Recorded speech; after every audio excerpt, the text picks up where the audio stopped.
প্রিয় দর্শক ভাই ও বোনেরা, আজকের পর্বে আমি আপনাদের সাথে শেয়ার করছি লেমন পেপার স্পাইসি চিকেন।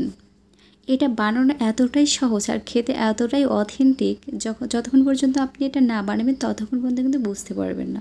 এটা দেখতে যত না আকর্ষণীয়, খেতে তার থেকে বেশি টেস্টি এটা। আজকে এই স্পাইসি লেমন চিকেনটা বানানোর জন্য আমি এখানে নিয়েছি 500 গ্রাম লেয়ার মুরগির মাংস। আপনি চাইলে এখানে ব্রয়লার, দেশি বা সোনালি মুরগিরও ব্যবহার করতে পারবেন। এখন এর সাথে আমি অ্যাড করে দিলাম 5 টেবিল চামচ টক দই। আমি টক দইটা খুব ভালোভাবে ফেটিয়ে এখানে ব্যবহার করেছি। এরপর আমি 10টা কাঁচামরিচ নিয়েছিলাম, সেটা ব্লেন্ডারে একটু পেস্ট করে তারপর এখানে অ্যাড করে দিচ্ছি। দিয়ে দিলাম 1/4 কাপ লেমন জুস।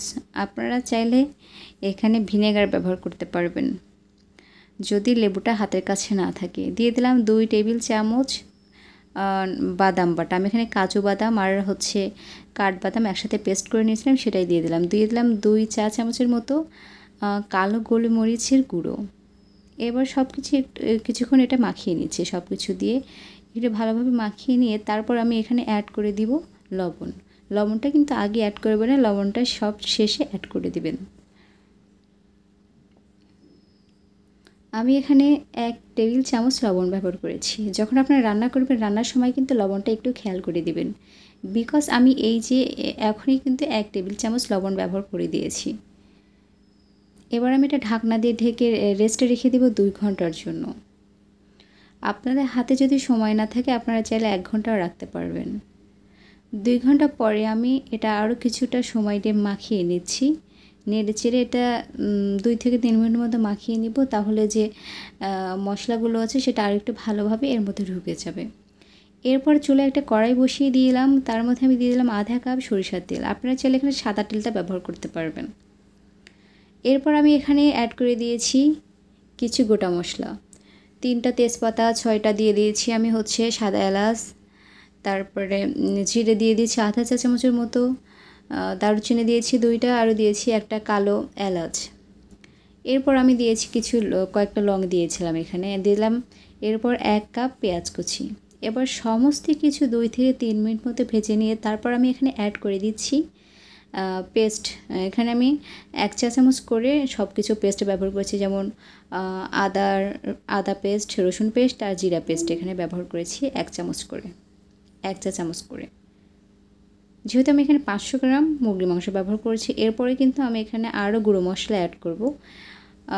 এরপর আমি গুঁড়ো মশলার মধ্যে এখানে অ্যাড করে দিচ্ছি ধনিয়ার গুঁড়ো। আমি এখানে 1 চা চামচ ধনিয়ার গুঁড়ো ব্যবহার করেছি। এরপরে দিয়ে দিলাম 1 চা চামচ গরম মশলা গুঁড়ো।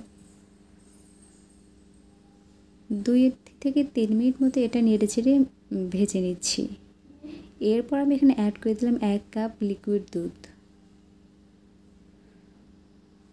আজকে কিন্তু এই রান্নাটার জন্য আমি কোনো গুঁড়ো মরিচ বা লাল মরিচ বলেন যেটা আর হলুদ বলেন সেটা কিন্তু ব্যবহার করিনি। এমনি থেকে একটা নাইস কালার কিন্তু এটাতে চলে আসবে। এবার আমি এটা ঢাকনা দিয়ে ঢেকে 10 মিনিটের মতো কষিয়ে নিচ্ছি। 10 মিনিট পরে কিন্তু এই মশলাটা খুব ভালোভাবে কষিয়ে নেওয়া হয়ে যাবে। এরপর নেড়েচেড়ে এর মধ্যে আমি দিয়ে দেবো চিকেন। দুধ দেওয়ার কারণে কিন্তু একটা নাইস এখানে কালার চলে আসে। এবার এই চিকেনগুলো আমি এর মধ্যে দিয়ে দিলাম। আজকের এই রান্নাটা করার ক্ষেত্রে কিন্তু আমি কোনো প্রকার পানি ব্যবহার করব না। এই যে দেখতে পাচ্ছেন দিয়েছিলাম ফার্স্টেই 1 কাপ লিকুইড দুধ, আর এই যে মাংসটা মাখিয়ে রেখেছিলাম সেখান থেকে বেশ কিছুটা পানি বের হয়েছে, আরও মাংস থেকে কিন্তু কিছুটা পানি বের হবে, এতেই মাংসগুলো খুব ভালোভাবে কুক হয়ে যাবে। এরপর এটা ঢাকনা দিয়ে ঢেকে 10 মিনিটের মতো কষিয়ে নিয়েছি বা রান্না করে নিয়েছি। এবার নেড়ে ছেড়ে আবারও এটা 10 থেকে 15 মিনিটের মতো কষিয়ে নিব।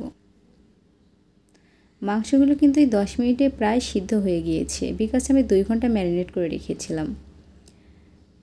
এভাবে আমি কিন্তু আর ঢাকনা দিয়ে এটা রান্না করিনি, নাড়তে নাড়তেই কিন্তু এমন সুন্দর একটা কালার চলে এসেছে।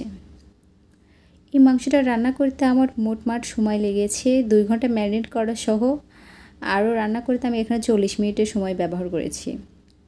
এরপর আমি কিছু ধনিয়া পাতা কুচি আর দিয়ে দিলাম 5টা কাঁচামরিচ। এখানে আস্ত কাঁচামরিচটা ব্যবহার করেছি, তাহলে একটা নাইস কালার ফ্লেভার কিন্তু এই মাংসের মধ্যে অ্যাড হবে। এবার নেড়েচেড়ে এটা আমি চুলা থেকে নামিয়ে নিচ্ছি।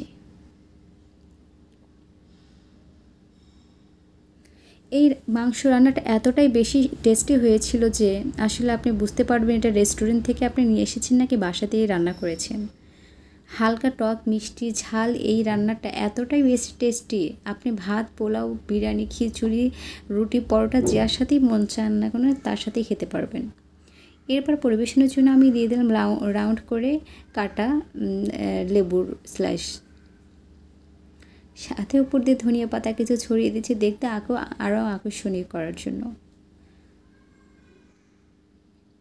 এভাবে একবার হলেও আপনারা চিকেনটা বাসায় রান্না করুন, আশা করছি অনেক বেশি ভালো লাগবে। আর যদি কেউ কখনো রান্না করে থাকেন তাহলে অবশ্যই আমাকে কমেন্টস করে জানাবেন। বিদায় নিচ্ছি আজকের মতো এ পর্যন্তই। সবাই অনেক বেশি ভালো থাকবেন, সুস্থ থাকবেন, আবারও দেখা হবে নতুন কোনো ভিডিও নিয়ে।